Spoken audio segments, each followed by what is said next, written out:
Action Arts na nagapasalamat gid kita no sa mga pupuluyo naton sa Negros Occidental, sa aton mga local government units, o sa aton nga mga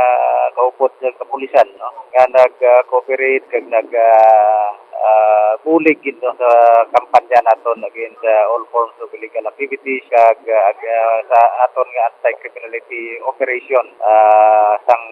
kita nagapungko pa as officer in charge sang Negros Occidental Police Provincial Office. Kaya salamat magita sa inyo no sa Action Radio nga dako gid inyo nga suporta sa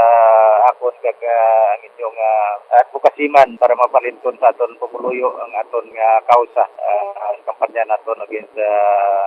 criminality. Kag of course pinapasalamatan mo naton ang aton nga gobernador no Governor Freddy Marañon Jr. Sa pag-akomodar niya sa aton no nagaserbisyo kita sang 8 ka bulan as officer in charge ng Negros Occidental Police Provincial Office under sa iya as our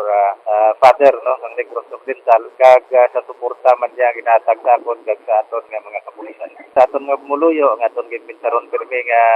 ang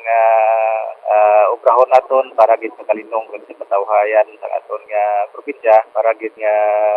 padayon nga maging develop no ang aton nga probinsya kag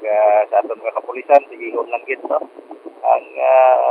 kampanya naton kag suportaran sino man ang masunod no ang masunod nga mangin provincial director sa Negros